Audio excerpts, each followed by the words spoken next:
Okay, we're live again, and we do have a quorum. And for the newer members who don't know this little piece of administrative advice, you always go to lunch with the chairman, then you're never late getting back. So obviously some people didn't know that. Okay, next bill for our consideration was one we received yesterday evening from the Regulatory Reduction Task Force. 24 LSO 0206, limitation on environmental rulemaking.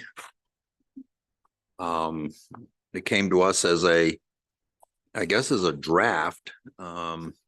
So Brian, do you want to walk us through? You want to let the director do it? Mr. Chairman, at your pleasure. I'm happy to walk through it quickly. Okay. So Mr. Chairman, 24 LSO 206, you should have a paper copy of 0.9 that was placed at your seats this morning. And this was a bill draft that the Regulatory Reduction Task Force has worked on during the interim, considered it yesterday afternoon, and voted yesterday to forward it to this committee for potential sponsorship.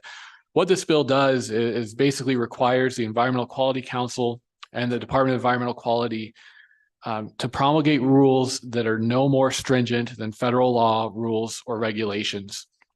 On page 2, line 20 is a conforming amendment, and that's the same for page 3, line 4. And the heart of the bill begins on page 3, line 9, and just provides that the council cannot promulgate any rules that impose standards or requirements that are more stringent than federal law for any federal program that the state maintains primacy over unless the following requirements are satisfied.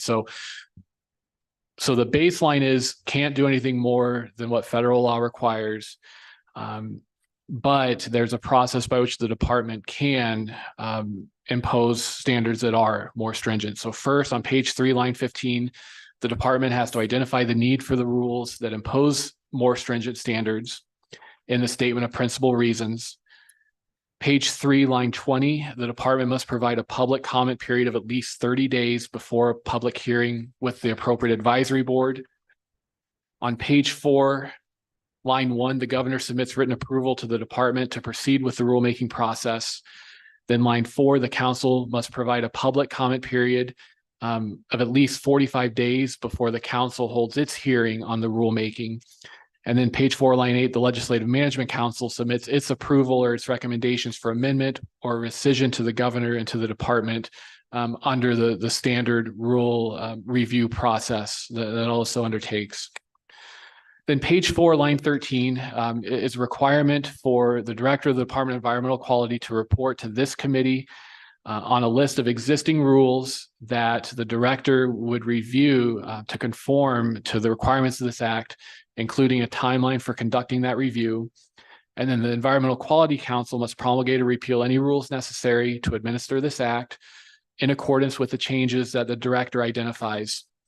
And then the director is required to review new and amended rules to comply with the requirements of this act. With that, Mr. Chairman, I would stand for questions. Okay, questions for staff? Anyone?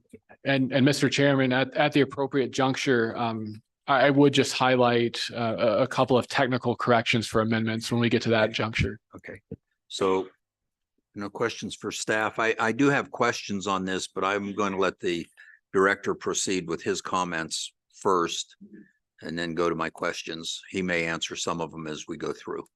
Director, proceed, please. Yeah, thank you, Mr. Chairman. And as was discussed, this draft bill was discussed with the Regulatory Reduction Task Force yesterday. The version that we're looking at here is a little bit different than some earlier versions and discussions that we had.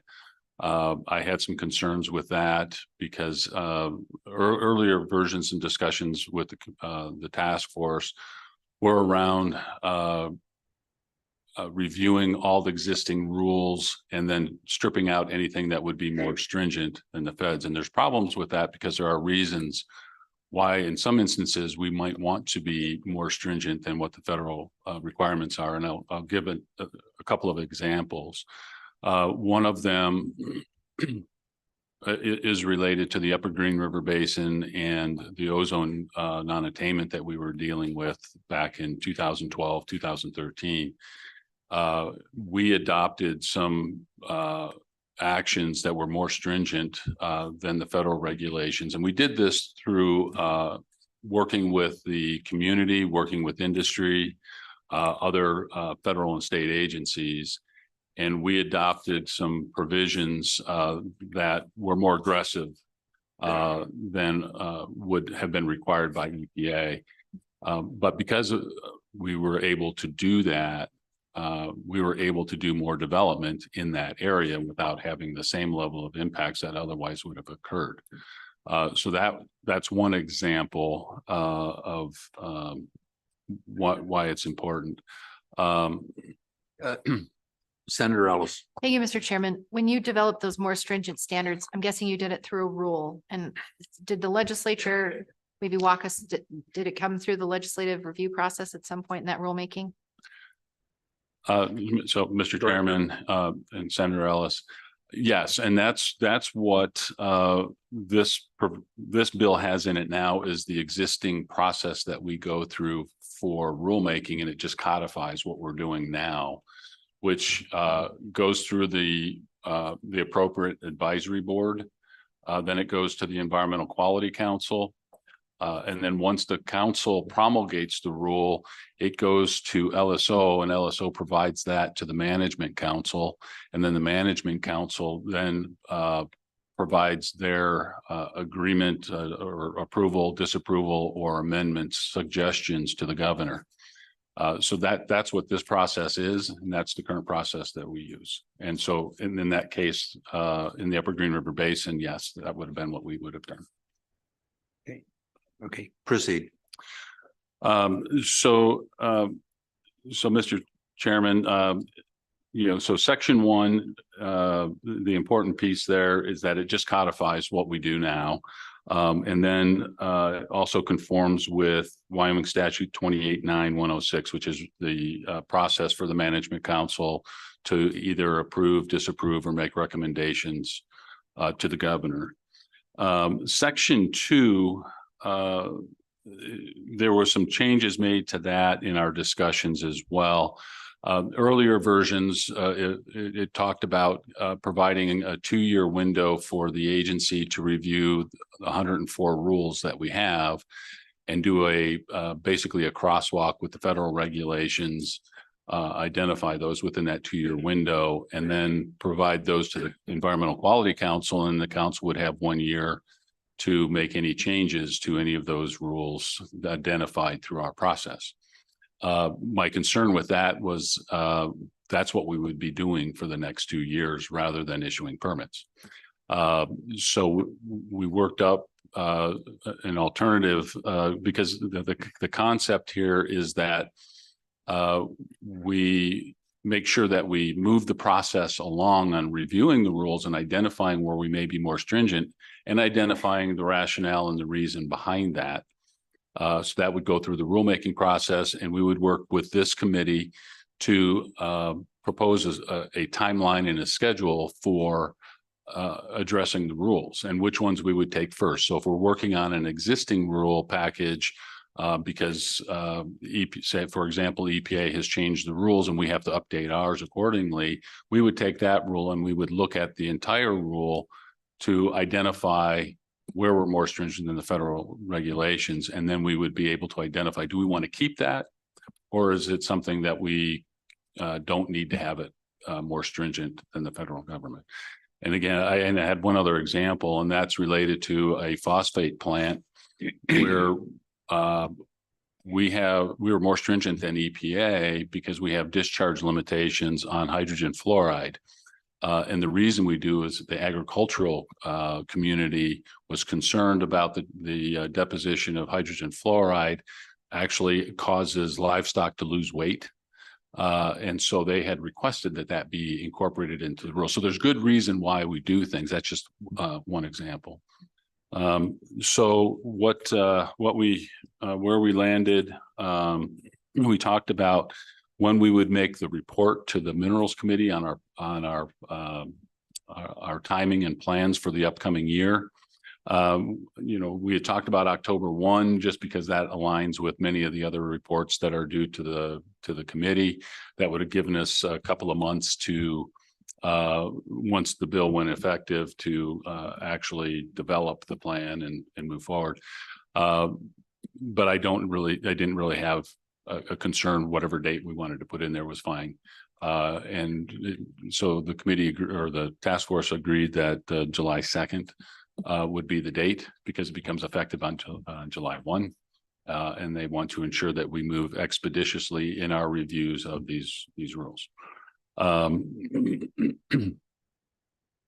So anyway, that's the intent there.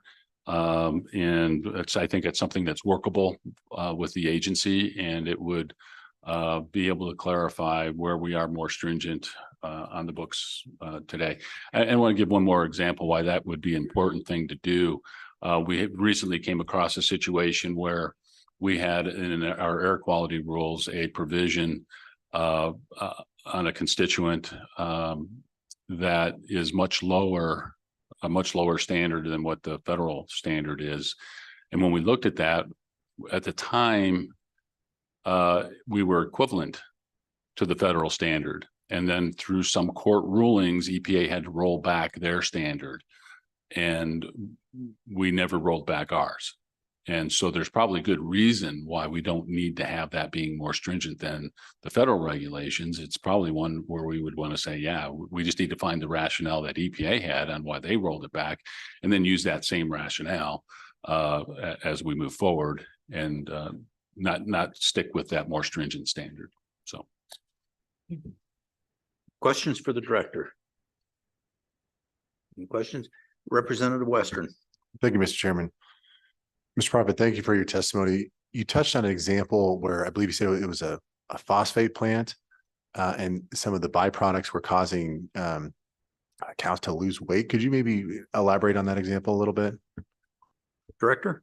Yeah, so Mr. Chairman and Representative Western. Yeah, so the situation was, we would issue our typical air quality permit for the facility without the hydrogen fluoride constituent or limitation on hydrogen fluoride. But because the agricultural community was concerned that their livestock would lose weight as a result of the exposure, and this is back in the late 70s, early 80s. And so they approached the agency and the Environmental Quality Council, and we adopted a standard for that constituent that EPA doesn't regulate at all. And so therefore we're more stringent than the federal agency. Okay. Other questions? So, okay. So Director, if you'd bear with us, Brian, you said you had some comments and things. Mr. Chairman, I think that can wait until the committee, if the committee elects to work Okay. the bill, I can run through them quickly. All right. So Director?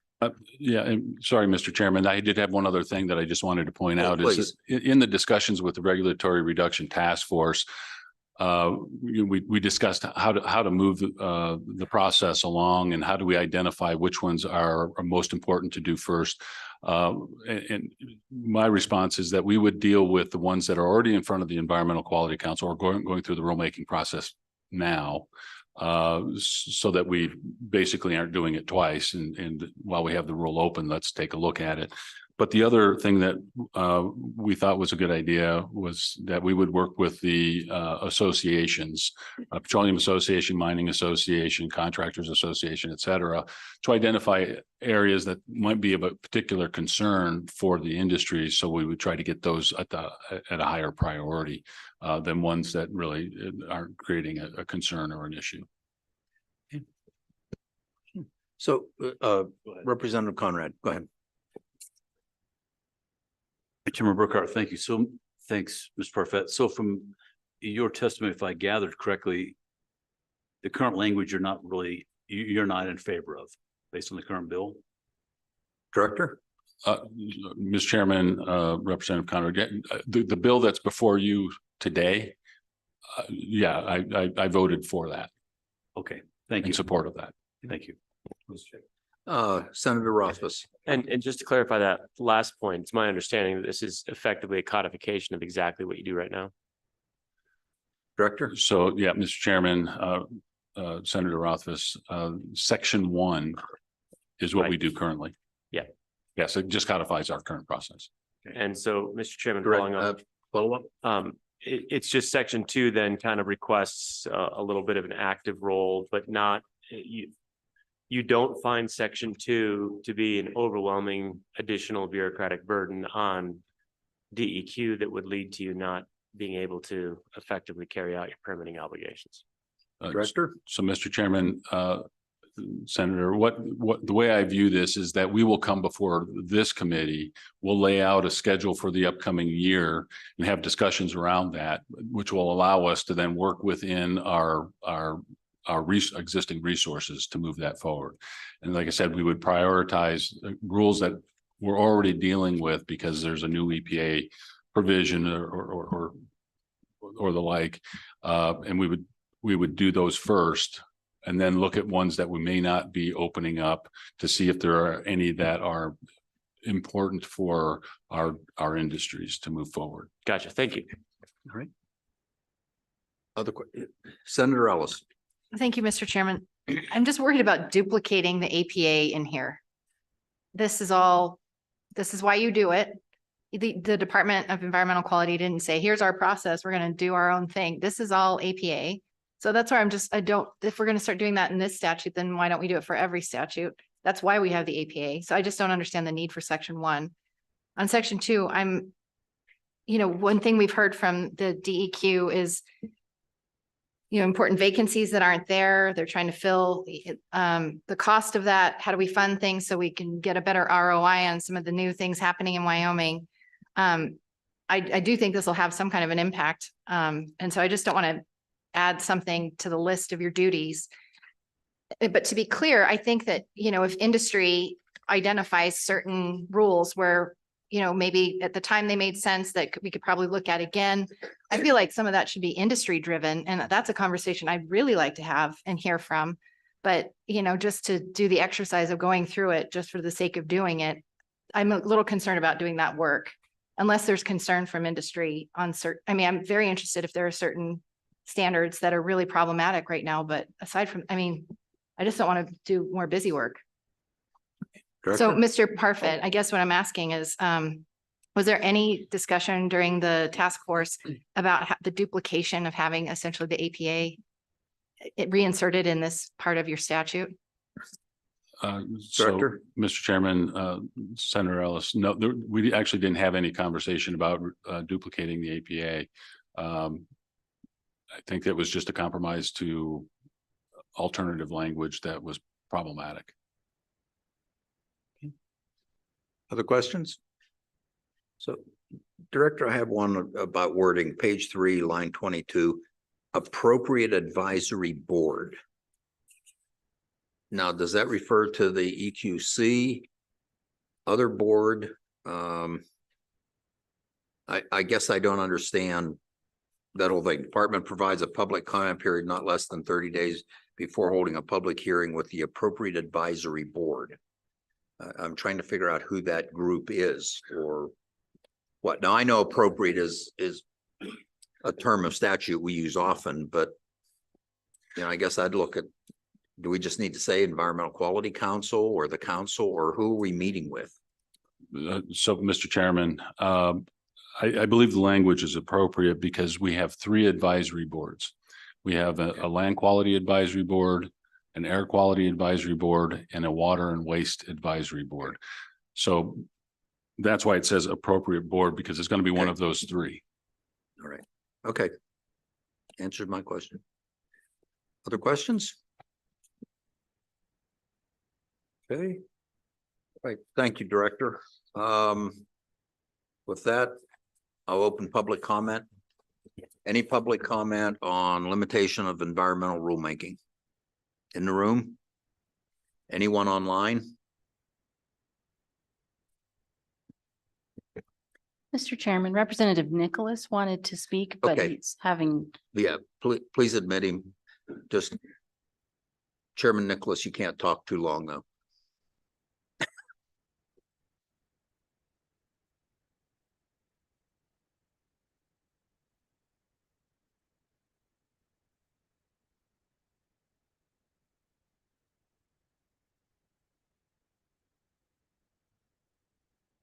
Good afternoon. I didn't comb my hair and put a tie on, so can you hear me okay? We can now. The first part was garbled, but I can hear everything now. I Go say, ahead, Chairman. sorry, I didn't comb my hair or put a tie on. I was just stacking bales in the backyard. So the genesis of this bill is simply to conform as close to possible DEQ rules and regs and make sure that they don't do things that are in excess of the federal guidelines or federal statutes and rules. And to go in and also review their rules over time to conform older rules, because as I don't know if Todd mentioned it, but there are often situations where the rules change. So the Fed rules change, but they don't necessarily go back and modify their own rules because there's no immediate necessity to do it.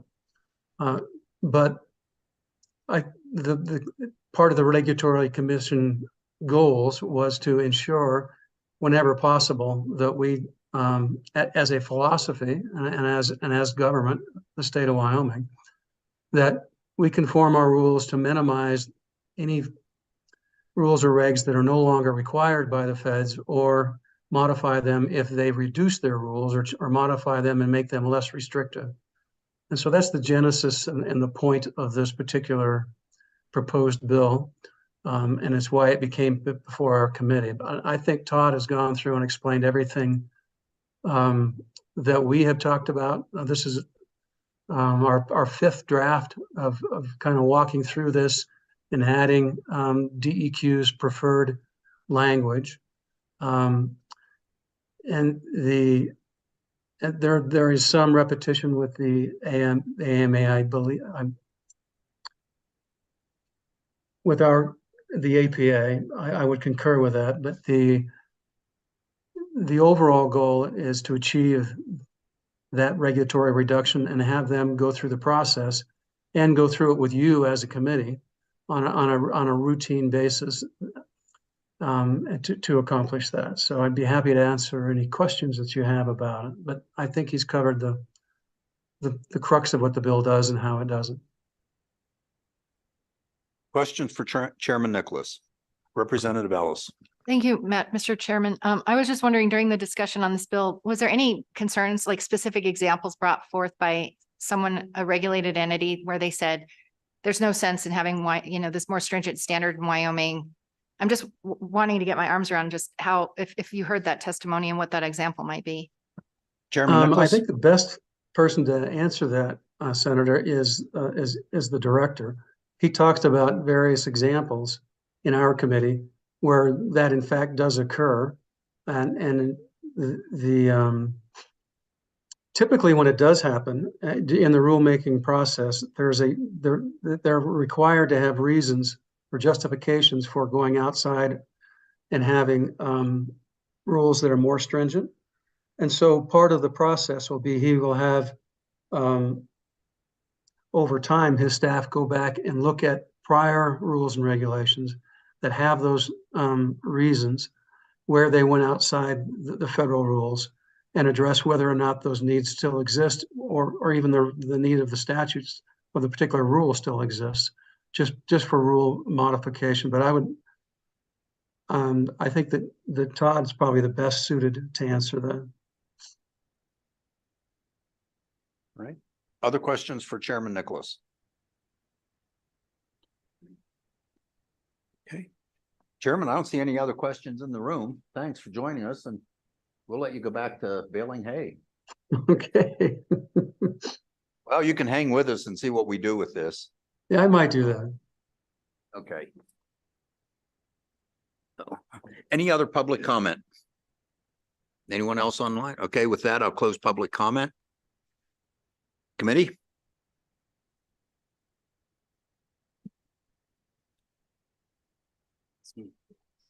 Okay, moved by Conrad, seconded by Lawley. Okay, discussion on the bill? Okay, we'll go through the bill then. Page 1. Page 2. Page 3. And Mr. Chairman, sorry to interject. No, please. If I may, I would just run through, they may well be technical amendments. Okay. So I'll leave it to you to decide how to deal with them. But on page 3, line 18, before reasons, insert principle. Okay, Then page 4, line 13, before each year, add July 1 of. hold on a minute. So it would read not later than July 2, 2024, and July 1 of each year thereafter. Okay, And then on page 5, line 1, after director of, insert the department of. So it'd read the director of the Department of Environmental Quality. Ryan, where were you again on page 5? Oh, my apologies, Mr. Chairman. On line 1, Okay, just after director of, insert the department of. So it'd read the director of the Department of Environmental Quality. okay, And then, Mr. Chairman, the final change I would suggest may stray a bit away from the technical. But on lines 2 and 3, delete and update the statement of reasons. And Mr. Chairman, the reason I would make that note is I'm not sure there's a reason to update an existing statement of principal reasons that was in a previously promulgated rule. So with that change, the sentence would just read, the director shall review new and amended rules to comply with this act. okay. All right, thank you. So, okay, back to page 3. Mr. Chairman, I'll just in mass move all of those amendments that are Okay, suggested amendments by staff. thank you, Senator. Seconded by Cooper. So all in favor of those amendments, say aye. Aye. Aye. Opposed, no. Okay, amendments are adopted. Okay, page 4. Page 5. Okay. Senator Ellis. Mr. Chairman, for the sake of discussion, I would move to strike section 1, which is on page 1, 2, 3, and then most of 4. So it really would just, and then just make the adjustment, section 1. So it would really make this a study bill. I just think Okay. this language already exists in the Administrative Procedures Act. I don't see the need to add it again. Okay, I'll second for discussion. okay, seconded by Rothfuss for discussion. Discussion, Yeah, Mr. Chairman, Senator. the only thing that I think is different is just the baseline intent of the regulations that you see. I guess it's page 3, lines 9 through 11. The process that happens is all APA, but that aspect of don't exceed federal law without justification, and then the justification is provided effectively in let's see, it's kind of Romanet 3, I guess. You've got a requirement to justify in Romanet 1, and the requirement is in Romanet 3. I believe Romanets 2, 4, and 5 are APA. So, I agree with Senator Ellis that we're awkwardly reiterating parts of the APA in this, but I do see that there's an intent that's outside of just reiterating the APA. I don't know if striking, I was actually trying to think this through, if striking 2, 4, and 5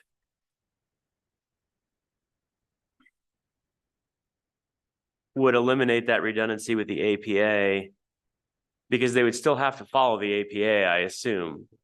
So I guess I'd look to Brian to see what his thoughts and maybe Todd's thoughts on striking 2, 4, and 5 as being redundant with the APA.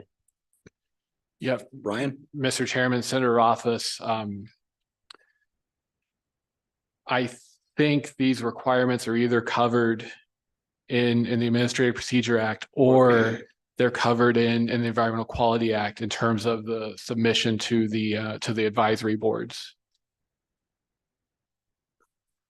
And then, Mr. Chairman, I would just add that for 3, I think the difference there is, the written approval appears to come before the rulemaking process commences versus under the current APA, the governor, no rule becomes effective unless the governor signs it. Okay, interesting. Mr. Chairman, so that is interesting that the governor has to approve of that prior to the rule coming into existence, which I guess I might even find that an awkward process. I don't know how the governor reviews a rule prior to seeing the rule written down to review, to approve. And I don't know if that was the intent, but I don't know. Senator, the way I read that, it says the governor submits written approval to the department to proceed with the rulemaking process, not with the rule, but with the process, which now even maybe makes it less clear.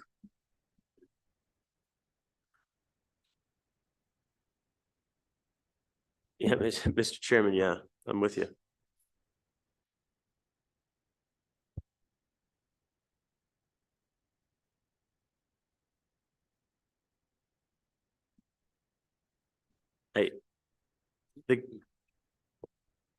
The key, the heart of it, Mr. Chairman, in my view, is that the department, as part of the rulemaking process, would, in Romanet 1, identify the need for the rules or regulations that impose standards or requirements more stringent than federal law.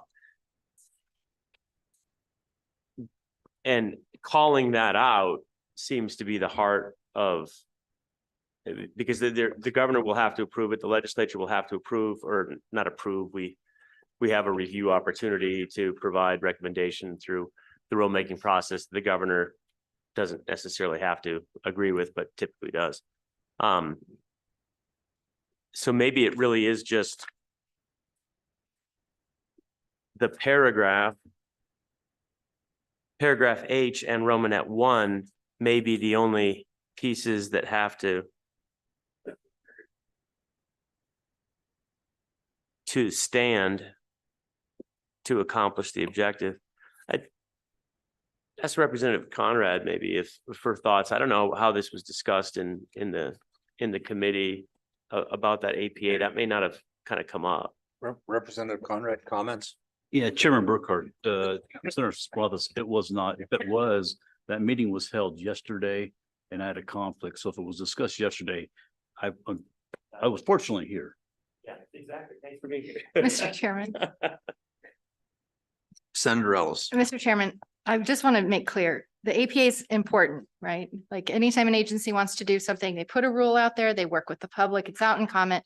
And then the final steps of that are it comes to the legislature, the management council. Any legislator can approach management council and say, wait a minute, I read this rule. We all get those emails on the committees we serve on. Here's a rulemaking, read it. And if we have problems, then you talk to leadership and then you can say, can we discuss it? And I've worked with Senator Rothfuss on this on some education issues. There's a process where legislators go, whoa, this is not right. Don't like it. The governor says, whoa, this rule isn't right. That process exists. And so that's where I just don't understand it. I understand the intent to maybe flip the baseline of we're not going to adopt a rule that's more stringent as like a policy matter, but I think that's kind of a de facto thing that the agency does anyway. And then we look at those case by case. I think I'd be more inclined to support this, and I know we're still on the amendment, if I have heard from our industry partners where they can show me an example where there's a more stringent regulation in place that's hurting. Why aren't we, defaulting to the federal minimum? But absent that, I don't know what we're accomplishing with this. I'm just struggling with it. And I really worry about creating confusion on a process that already exists by adding by deviating with it on the fly. So I'm struggling with it. I know we're on my motion to just strike section 1. Certainly if we wanted to get the heart of it, and I think Senator Rothfuss is onto something. Do I feel comfortable doing it today and on a Friday afternoon? Maybe not.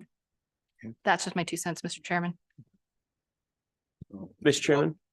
Senator Office. And I think where I'm at, following this motion, if it fails to eliminate section 1 completely, would be to propose an amendment where we, and there's easy language to remedy it, where we keep the H paragraph and the Romanet 1 and make that, combine them together into an single H paragraph that achieves the interest of the bill, which is not to exceed federal regulations without a reason. And I think so it might simplify it and remedy most of the concerns. So I'll oppose the motion after discussion and then propose that amendment. Okay. Question being called. We're voting on Senator Ellis's amendment to delete all of section 1 of the draft. All in favor, say aye. Aye. All opposed, no? No. Okay. So I think with that, we go to Senator Rothfuss. Thank you, Mr. Chairman.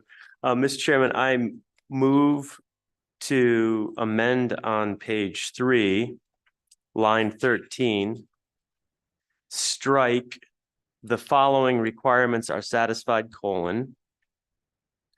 And on 15, strike the Romanet I so that it begins with the department. And the way that would then read is, starting on 11, stringent than federal law, rules or regulations for any federal program that the state maintains primacy over unless the department identifies the need for rules or regulations that impose standards or requirements more stringent than federal law, rules or regulations in its statement of principal reasons, since we already amended that. So it just becomes one paragraph. And then as an additional part of that motion, strike Romanets 2, 3, 4, and 5, because they are already the process. Second. Okay. Everyone understand what we're doing and what the amendment is? Okay. Discussion? Mr. Chairman. Okay. Representative Lawley. Yeah, I would like to hear from Director Parfit on his view of this, because there were reasons that we weren't privy to, that the task force went through this, and this is reiteration number 0.9. And so, you know, I'd like to kind of understand how it might be viewed by those that spent all that time on it. And not that we can't do this, I'm not suggesting that, but I feel uncomfortable making a decision without some feedback on why they were doing what they were doing. Director, come on back up. Thank you, Mr. Chairman. So what the idea was to codify the existing process. We didn't really have the conversation about the APA, which I can understand that. That process exists today. That's the process that we use. So I don't know if that answers your question, but we looked at the rules. We have rules on rules. And in the rules on rules, we lay out the process that we have to go through. And that's what we wanted to just lay out for the task force and then codify that and say, yeah, this is what we're going to do. And this is how we're going to do the rules, and ensure that if we are going to be more stringent than the federal regulations, we have identified the reason why, and then everybody along the process is agreeable. And that was the intent. Go ahead. Thank you, Mr. Chairman. Dr. Parfit, how do you view this current amendment? Then do you feel like that still accomplishes that goal, perhaps in a different way, more direct way, or do you feel like that the fullness of what was there to begin with is more along the lines of what you want to do, the task force wanted to achieve? Director? Yeah, so Mr. Chairman, Representative Lawley, I believe the crux of the bill lies in section 2.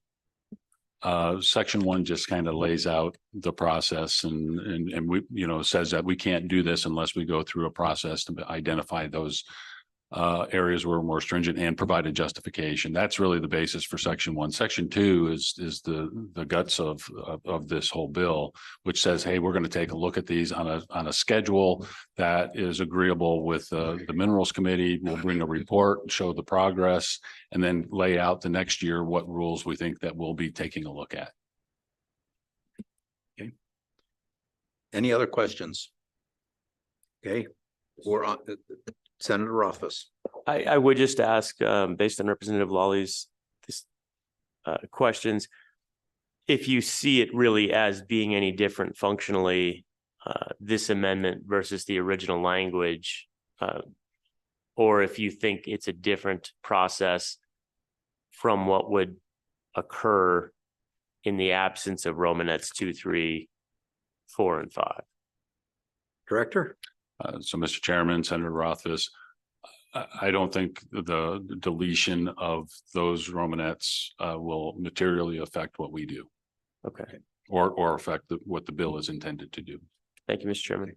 And Mr. Chairman, one other area that I think supports the amendment is, since this is codified elsewhere in statute, you can imagine we're changing the other part of statute, and that we get this out of sync where we have a different process for a rule review where that rule exceeds the federal regulations. And now we have to adhere to an entirely different process the public might not realize is a different process. That's statutorily awkward. So as long as we're not changing the way this is carried out, I think it's a better approach to statutory construction to not be redundant with the phrasing. Any comment, Director?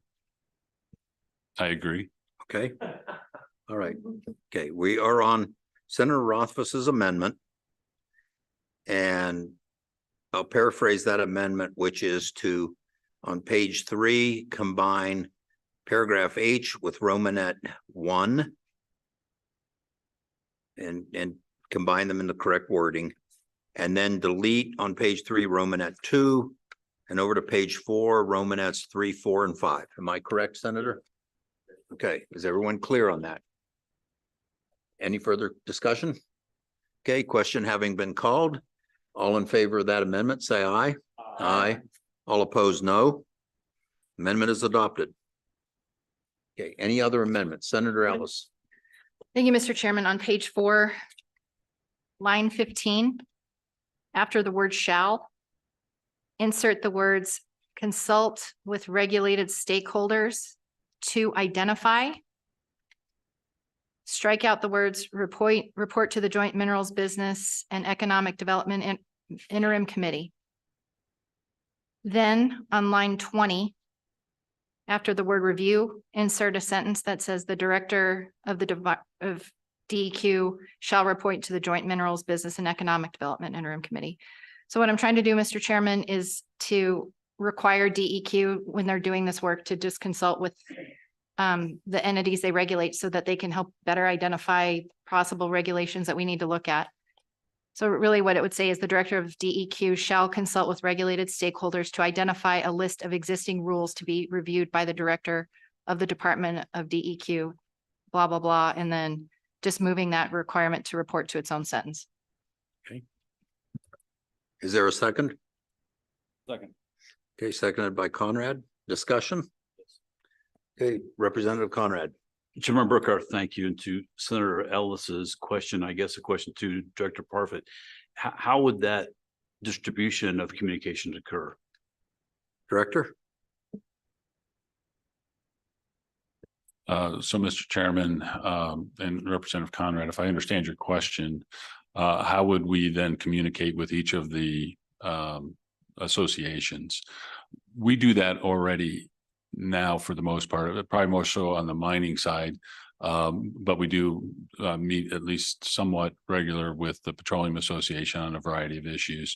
But yeah, we would have to reach out, and this would be an annual event. If I'm hearing the suggestion or the amendment correctly, is that annually we would have a meeting with the associations, each association, and identify what rules that they have concern with as being more stringent than the federal regulations. But anyway, that's the way I understand it, but we already have communications with all of the associations at some level. And that's how I would do that. Like we meet with Regulatory Affairs Group with the Mining Association, actually the different mining types as well. Senator Ellis. Mr. Chairman, I think what I'm trying to get at isn't an annual report. So if that amendment needs to clarify that it's just the one time by July 2nd, 2024, then, we could say the director shall report this list to the joint minerals. What I'm trying to get after isn't an academic exercise where you list every single thing and then have to go and say, okay, the phosphate example came from the agricultural community. It really isn't a concern of ours. Like, I'm just trying to avoid us having to document and research and reach out. I'd rather hear what is out there right now from industry first, and then that kind of guide this report. That's the intent of what I'm trying to do here, Mr. Chairman. Okay. Is minimize the academic exercise of it and get to the real world. How are we, reducing regulations, or that's what I'm getting after. Director. So Mr. Chairman, yeah, that makes sense to me, is that it's prioritizing which rules that we want to go through this process on, and getting the input from the associations and the industry is going to be critical, and municipalities, as to which rules are we seeing something that's problematic or more stringent that would warrant going through a rulemaking process and having that discussion with all the stakeholders through that process.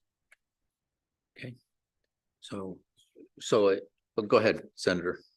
So, Mr. Chairman, at this point, I support the concept, and I don't think the language quite gets that.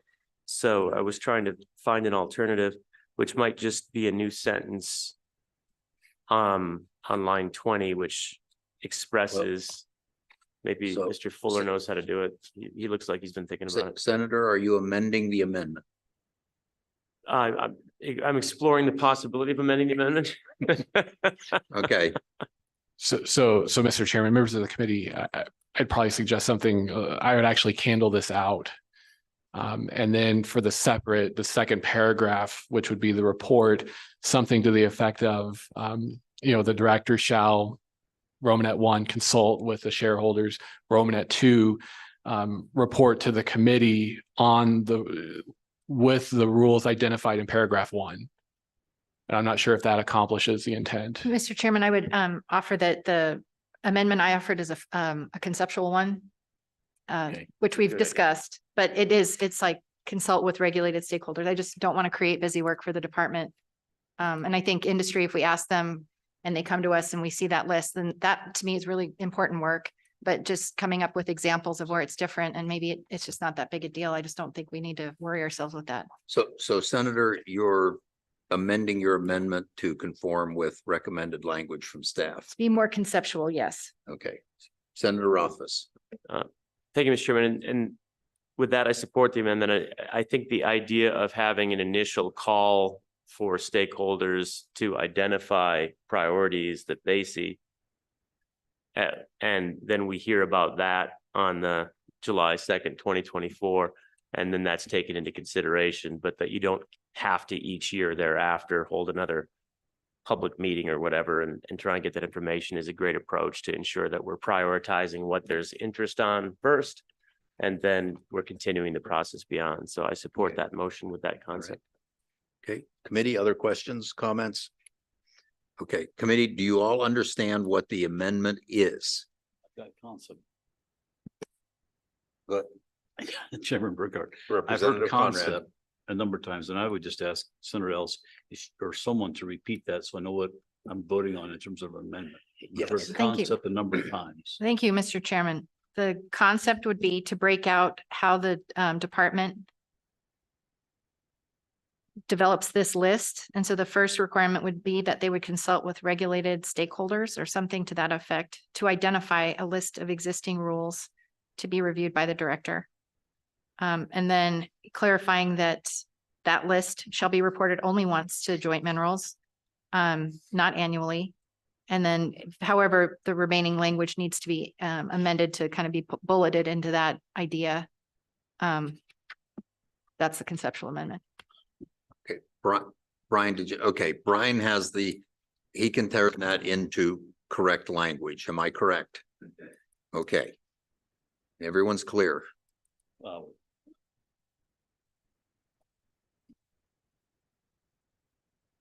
Question. Question being called. All in favor of the amendment, please say aye. Aye. Opposed, no. Amendment is adopted. Are there any other amendments on the bill? Question being called. We are voting on 24 LSO 0206, limitation on environmental rulemaking.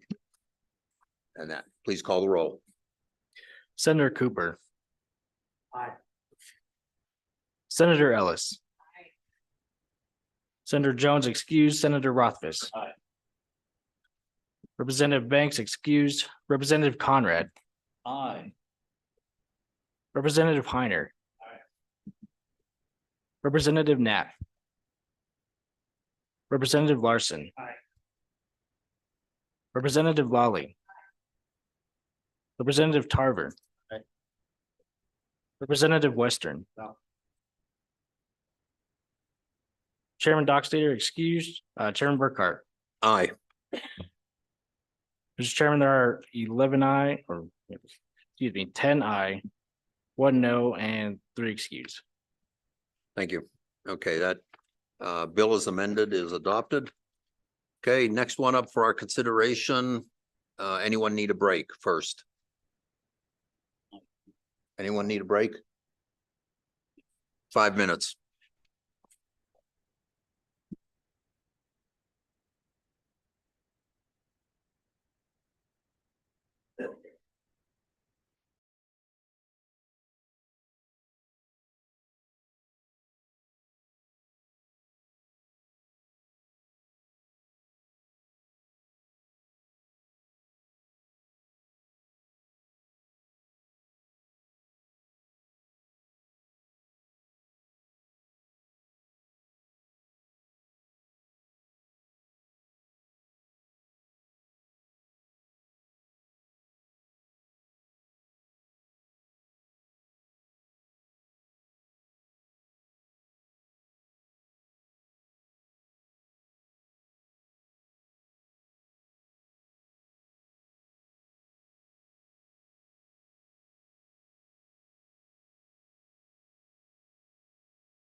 If we could come back to order, please.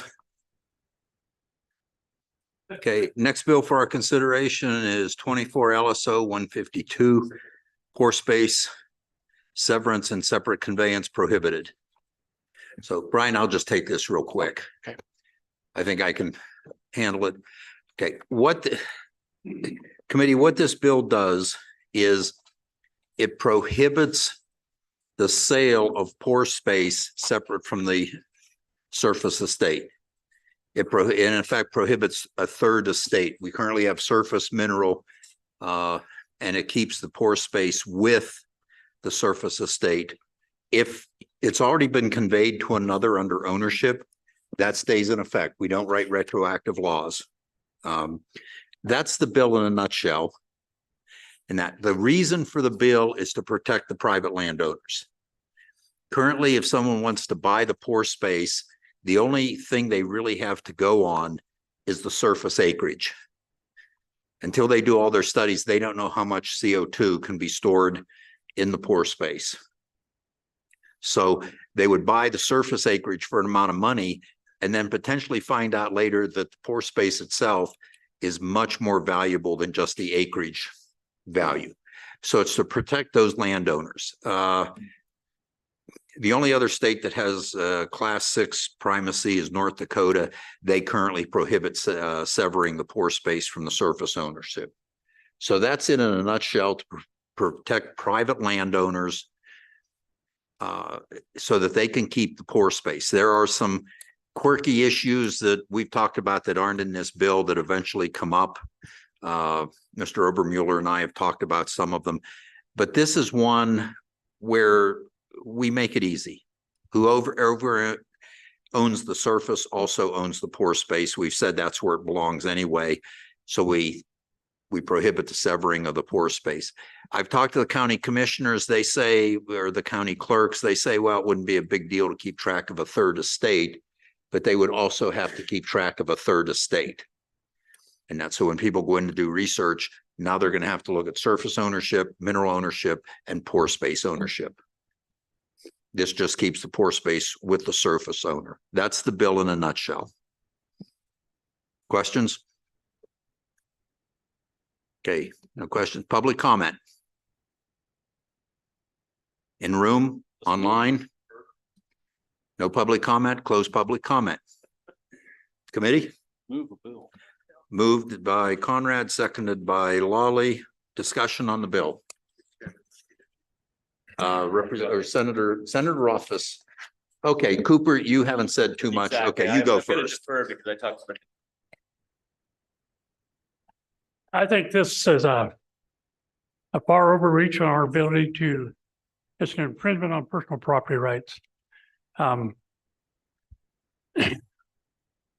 have the ability right now to do different things with my surface. I can sell the development rights to a conservation easement. There's a lot of things I can do with the surface. There's a I'm not sure where I want to go with this. As the owner of that property, at some point in the future, that pore space may be considerably more valuable than the surface. And as the owner of that property, I should have the ability to sell any or all of my property, whether it be on the surface or underneath the surface, just as I do my minerals. I think this is just a massive infringement on personal property rights. Senator Rothfuss. Thanks, Mr. Chairman. And in the long run, I don't know whether I'm going to be for or against this bill, but I think this is a bill that we should move forward and hear more, learn more, and have discussion, understand both sides of it. I think this does provide simplification. I think that a lot of what Senator Cooper is contemplating can be still accomplished through leasing and through contract and agreements for use of the pore space, even for long terms. But this is one of those issues that we need to definitively step out on now. I think this is the time when we should be making the decision before we've already had a substantial severing. And we won't be able to do that without this bill as a vehicle. So I'm going to support the bill at this time. I don't know how I support on third reading in the Senate, but at this point I'll support it. Senator Ellis? Thank you, Mr. Chairman. I support this bill because when you look at our history of how we have the split estate in Wyoming, it created a lot of confusion, which we deal with, and we've figured out ways of dealing with that. But I think everyone will agree that anytime you want to disrupt the balance of the mineral estate from the surface estate or tinker with those rights, it's a big conversation in Wyoming. And so we've added yet another surface in here, but we have never articulated what right there is to access it. Current law says that if you sever the pore space, it doesn't necessarily come with a right of access. So what have we really done? I just don't think we've thought through all of those issues. I think if we had to do it again, severing like our mineral estate from surface estate, maybe probably wouldn't be something we desire to do. So I think it's better for us to get ahead of this now, limit it. And I think I would agree with Senator Rothfuss's comment that as a private property right owner, if you wanted to lease it and have terms, that's all very accomplishable, but creating a separate estate, I think will just add to confusion in the future. Representative Western. Thank you, Mr. Chairman. I think the good senator from the Bighorn Basin makes a very simple but very powerful argument that there is that private property right component. But I think if we reflect on the absolute knockdown, drag out litigation that emerged in the mid-aughts and into the teens over the Split Estate Act and all the fights that happened, if there's a way that we can avoid the potential of something like that happening again, as problem solvers, I think it's where it is incumbent upon us to avoid those types of situations for our private property owners, for our ranchers, as well as for the operators and all the businesses that are involved in this particular topic. I think it's much better to take a cautionary approach, walk before we run, let this industry start to work the kinks out that we already have now. I mean, if we look at the legislation we worked on over the last, several months, we made a lot of progress in getting rid of that uncertainty and giving industry more certainty and landowners, et cetera, on this process and what it looks like. And I think the argument made is a valid one that probably should be thoroughly examined by this committee and by our respective chambers. But I think it has the potential to create a really serious legal morass if we don't add additional sideboards on it. Because the question is, let's say if this fails, are we good to go to sever those estates? Is that possible? So I think there's kind of the whole option of, or I guess the whole consideration of what happens if we don't pass this, and there's this entire area that is unsettled and there's a lot of questions that remain around. So I too will be at least supporting this for now going forward. Representative Lawley. Thank you, Mr. Chairman. I do support this bill. And one of the presumptions here about private property rights that I think I want to push back on is the idea that severing and selling the estate as a separate legal or real property estate has some greater value than leasing it. And I don't think in this situation that that's correct. I actually think the opposite is true. In the end, those that are going and seeking to buy these are going to buy them up early when a landowner has no understanding. And as the chairman mentioned, it will be done kind of by the acreage because they don't even know the depth and the amount of pore space they have. And so there's a lot of issues here that I don't know that anyone can claim fully and clearly a win for private property rights on either direction you go here. And there are some really important public policy interests. I think Senator Ellis mentioned some, but this idea presumption that there's some greater value in selling than a long-term lease of it based on how it's developing, what we're looking at in terms of pore space value and understanding how it be unitized, for example, that we're learning a lot. And I have gone back and I have talked to people that originally did the statute years ago. And many of them has basically said, Martha, we did not really discuss this fully. We went a direction and we set something in place because that's what we felt was needed at the time. And I think it was, but I think it's time to reconsider that. And we need to do a very thorough reconsidering of it from a couple different angles. And that's why I support this bill. I'll continue to support this bill, but I definitely support it getting out of this committee, getting out and into the chambers, and us having this discussion and having it robustly and deciding for sure what's the best policy for Wyoming. You know, I studied the North Dakota statute, and I believe North Dakota got it right for a lot of different reasons. But I do support this, and I do feel like, again, the ability to lease, honestly, at this point, may be the more valuable thing. But anyway, so I do support us continuing to talk about this and deciding for sure what's the policy in Wyoming. Senator Cooper. Thank you, Mr. Chairman. I agree with what Representative Lawley said. Before we put something in place, we should really study it. But we're about to put something in place that we haven't studied. We haven't looked into it. We haven't explored it. And what's in place right now is something we should stay with. And that is the fact that they are separate. We live in a world in Wyoming where we live a split estate every day. We have precedents in the law. We know how to handle it. My own personal property is all under split estate. I'm fine with that. I understand it. As far as this protecting the landowner, the way to protect that landowner is to make sure that he has the rights to his property and we don't take him away from him. We don't take his ability to sell his property, any part of his property, away from him. That's personal property rights. Those personal property rights are in place. And before we put something in place that revokes those personal property rights, we need to think it through very thoroughly. I agree with the Representative Lawley. We need to think this through before we put it in place, and we haven't done that. Other comments?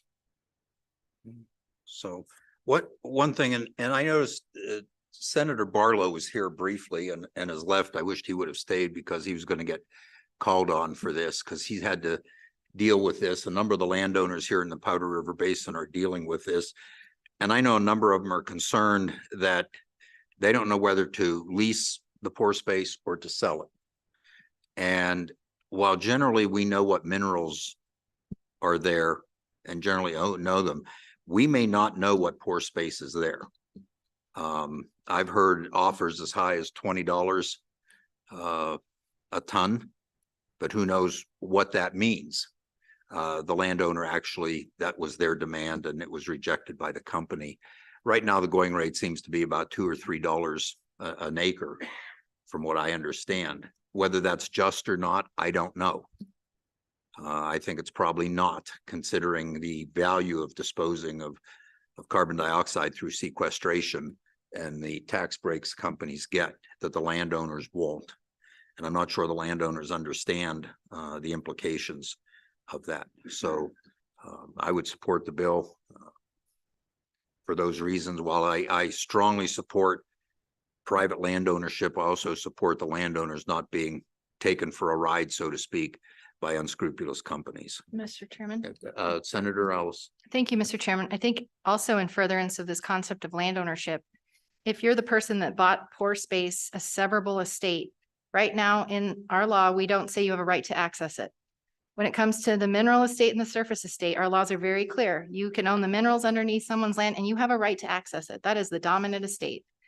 So right now, our statutes are really unbalanced. Like, I think it's precarious for the surface owner who maybe wants to, sever and sell their pore space. And for the pore space owner, that's a property right too. And right now, the law really doesn't provide them any guarantee of accessing that pore space. So I would agree we could think about establishing that, but this to me seems like look before you leap, walk before you run. Let's get this industry going. Then if we want to revisit this in the future, that makes sense. But right now, I think we need to kind of lock it down and just be a lot more thoughtful and take it back a notch. Representative Larson. Thank you, Mr. Chairman. And I don't think I'm necessarily presenting an amendment at this point, but just a thought. On page 2, line 19, I wonder I just like you to consider what it would be like if maybe we put a clause in there that said until a market rate for that said property under consideration for sale has been determined by maybe a state agency or some other entity that has some more credibility. But I don't know if that would solve the problem we're talking about or not. I'd like to hear others' thoughts. Senator Cooper. In response to that, Mr. Chairman, a market rate has been established in the areas where it is being explored, both for leases and for ownership. Those numbers are out there. They're private between the developers and the landowners at this time, as they should be. They're none of my business. They're none of anybody in this room's business. The mechanisms are there in place. It is happening right now. I don't see a lot of severance, but where I see the severance in the future is as a project is developed. And these are long-term projects. These are maybe 50-year, 100-year projects. If at some point in the future, that family chooses to sell the surface of that ranch and hang on to their pore space, we're taking that right away from them. I'm not, I understand where you're going, saying you want to protect the landowner, but in this case, you're doing just the opposite. You're taking that landowner's ability to develop his pore space and then at some point in the future, sever his surface, sell that ranch off, or even develop the surface if that's what he chooses to do. It's his. He can do what he wants with it. We don't have, in my opinion, we don't have any right to take his personal property rights away from him, and that's exactly what we're trying to do here. Further comment, questions?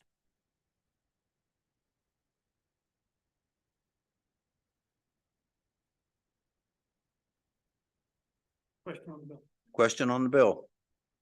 We're voting on 24 LSO 152, pore space severances and separate conveyances prohibited.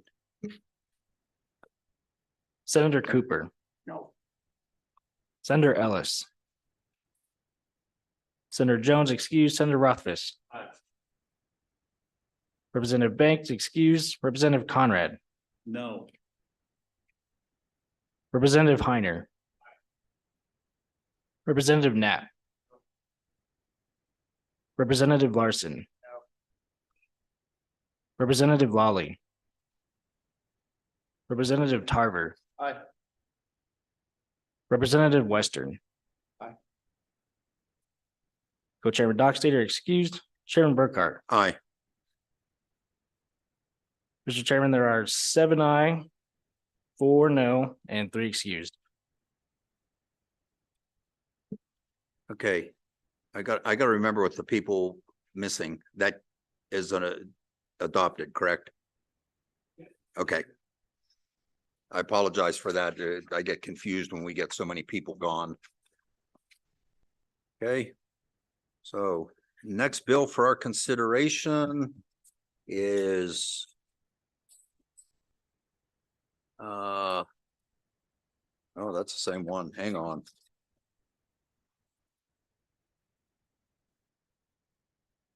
Okay, 24 LSO 0258, banking division classification salary exemptions. And I think I would ask the two co-chairs of blockchain to present this and go over it for us, if you would, please. You can stay there if you want. Thank you, Mr. Chairman. Mr. Chairman, 24 also 258 banking division classification salary exemptions is a piece of legislation that was desired to be sponsored by the Select Committee on Blockchain and Financial Technology, but the statutory requirement for the formation of the Select Committee requires that any legislation that relates to Title 13 of the Wyoming statutes be recommended to the Joint Minerals Business and Economic Development Committee rather than sponsored directly by the Blockchain Select Committee. So that's the reason why it has come to the to the Minerals Committee for consideration rather than just being sponsored by the Select Committee. The intent of this legislation is to try to address some concerns that we have with the ability of the banking division to have sufficient staffing with sufficient experience to implement some of the policies that we have enacted in law, and to make sure that they're sufficiently staffed to address potential increases in workload in the years ahead. We had actually run this legislation, I want to say 3 years ago, and passed it through both chambers. The governor at that time vetoed it with the discussion through his letter that it would be addressed, that they would work on a remedy to solve the problem that we had identified 3 years ago through A&I, and that salaries would be appropriately adjusted, and that the banking division would be able to be staffed up. One thing that's important to note is that the banking division is internally self-funded through fees.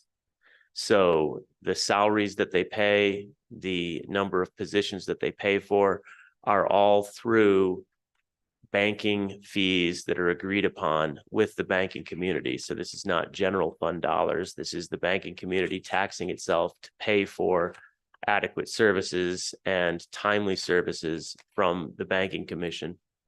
And this legislation simply goes into, you can see, into 13-1-605, the state banking board, and provides the banking board with the ability to work through and set salaries as are appropriate with the required specific positions and the needs to fill those, and then report back to Appropriations Committee on the implementation. But it is legislation that, again, was passed through both chambers previously.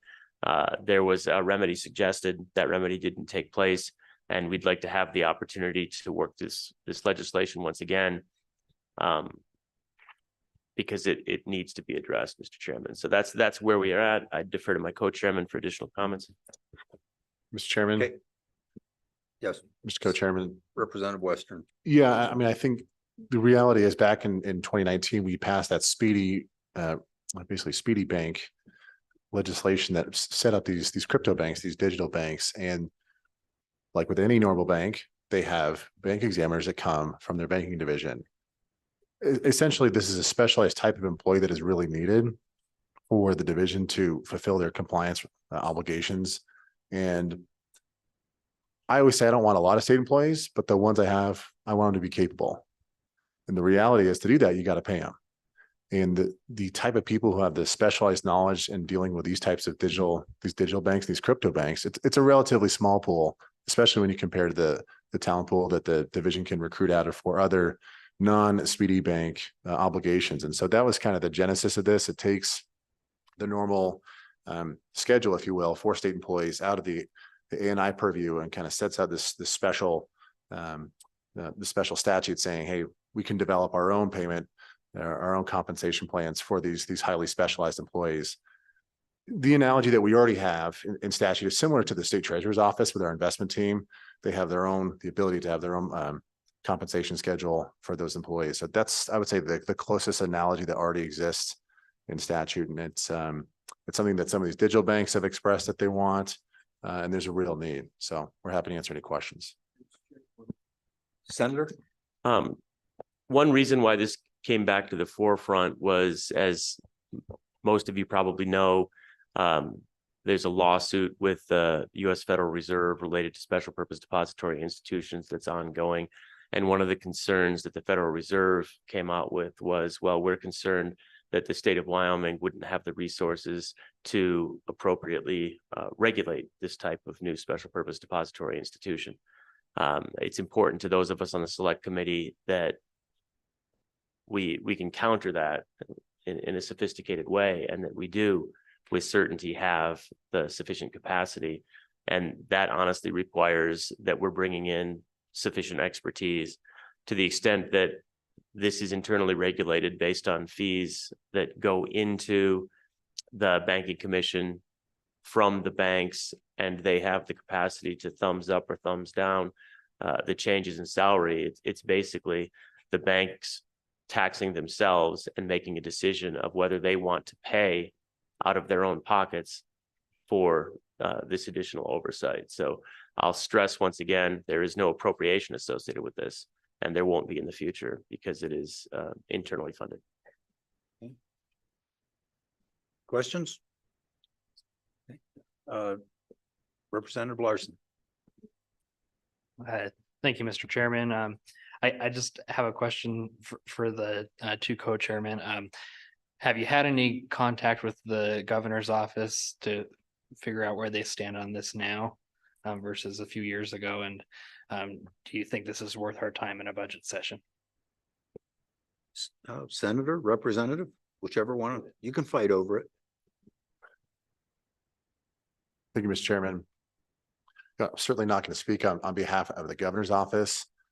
They certainly have acknowledged that the reasoning is sound behind it, that we do need these people to have these highly technical abilities. And to tack on to what my co-chair said, that there's a pretty serious fight going on between the state of Wyoming and the Federal Reserve, and making sure we've got every arrow in the quiver possible, I think is big. So.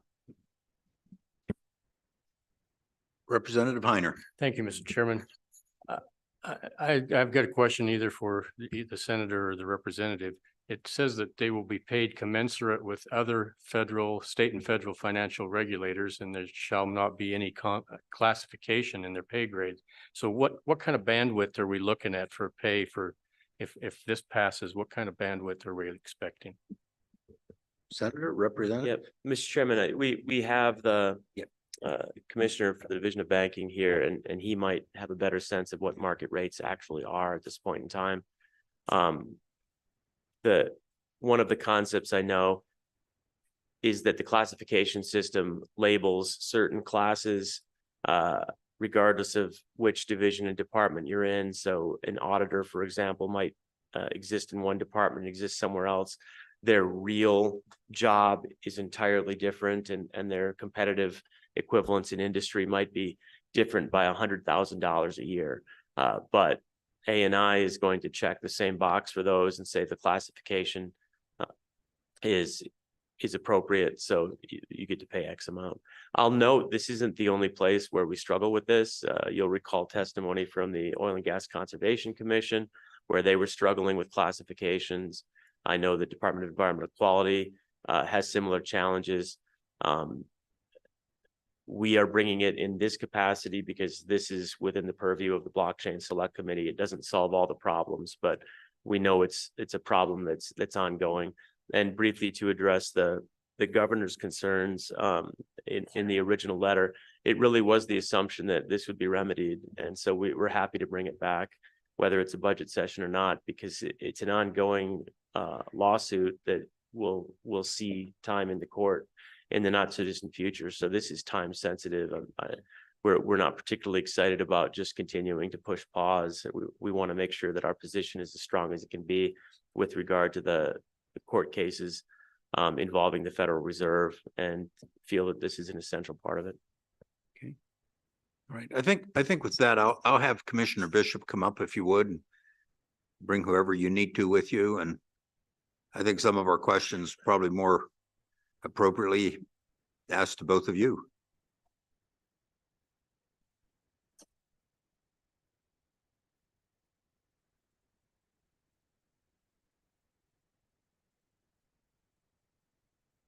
Right. Thank you, Chairman Burkhart and members of the committee. Jeremiah Bishop, I'm the banking commissioner and head of the Division of Banking. With me is Justin Chavez. He is the director of the Department of Audit. So the Division of Banking is one of the divisions within the Department of Audit. So a lot of things fiscal related, employee related, definitely run through Justin. So that's why we are both here. So I have a few comments to make, and then hopefully I actually answer some of your questions. I think that was part of my comments. So let me know if you have any in the meantime. Please proceed. So I definitely appreciate this committee and the blockchain committee addressing this problem. of employee retention and experience within the Division of Banking. The division has been tasked with supervising very unique entities. And these entities are fast moving and ever changing. So I want to go through a few things first. One, just go through and identify what this problem is and just what that problem looks like. And then I'll actually go into some issues with the actual bill itself, understanding I'm walking a very fine line here. So first, just a little bit more detail on the problem that this bill is trying to address and a little bit more information on the division. Like Senator Rothfuss said, the Division of Banking is 100% other fund. We do not get any revenue from general fund. We are self-funded through supervisory and licensing fees. Now the division is split up into two different groups. There's the safety and soundness that does banks, trust companies, and SPDIs. And then there's a side that we call the compliance side. They do money transmitters, mortgage lenders, and any type of consumer lender. So consumer finance, pawn shops, payday lenders. So we're broken into two. Both sides are self-funded through licensing and supervisory fees.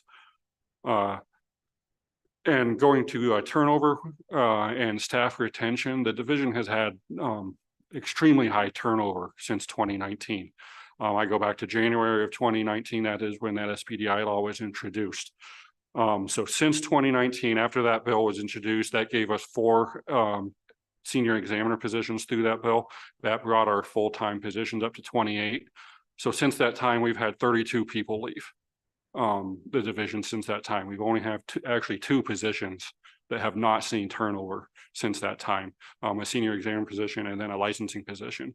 And a lot of this was to do with the SPDI, and there's other reasons for turnover as well, such as the pandemic that did not make any of this easy.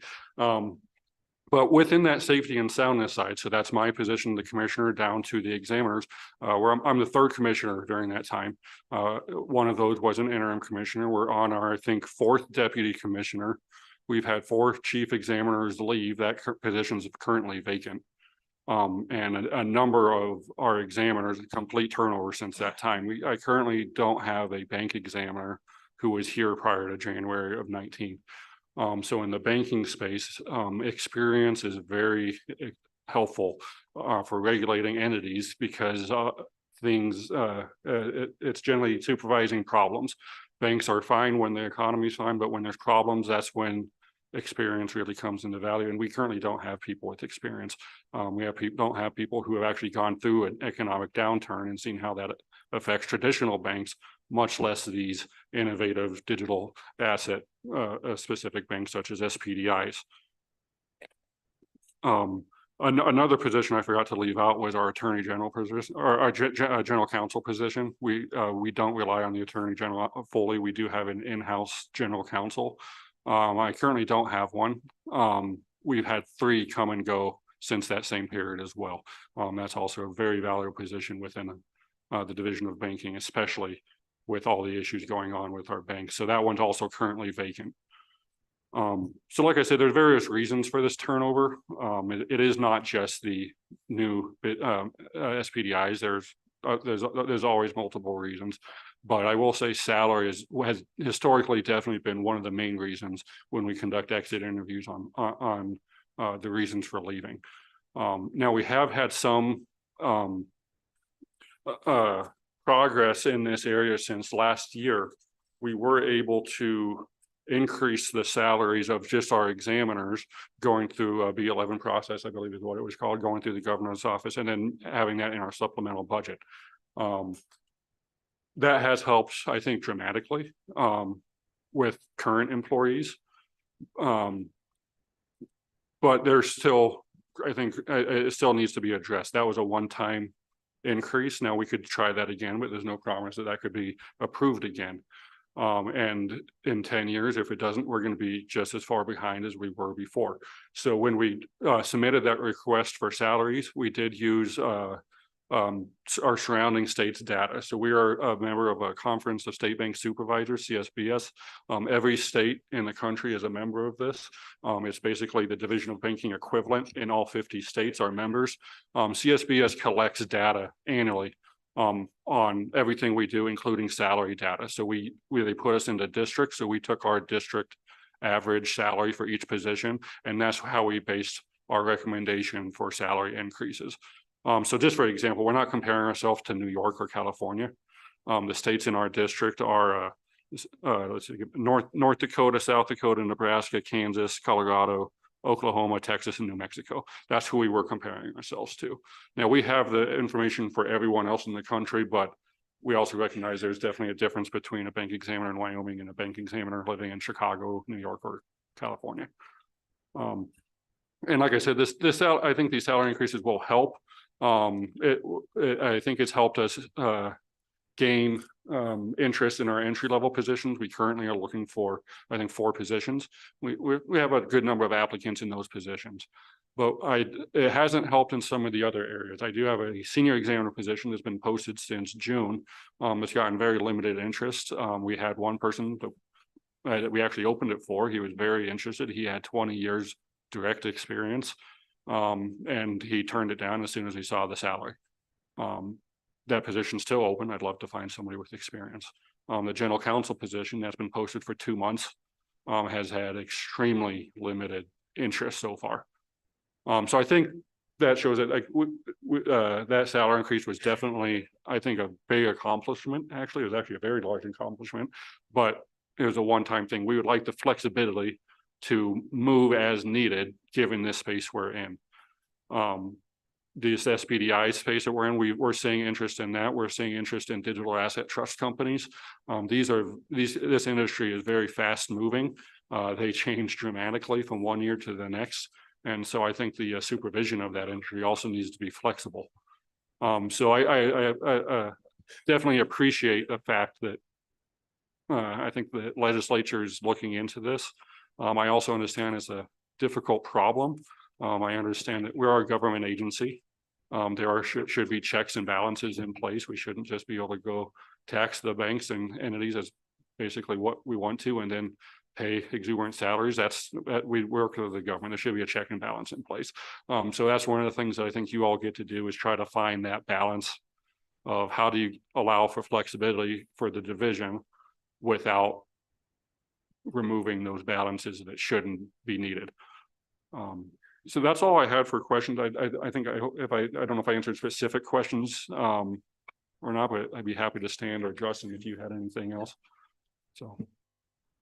Well, I would just add that when we moved to increase salaries last year, so we increased them beyond what the rest of the states increase were. Just as an example, so our entry-level examiners are probably commensurate with like our mid-level auditors and the rest of the department. When we decided on where to move to, we did what we felt revenues could support at that time.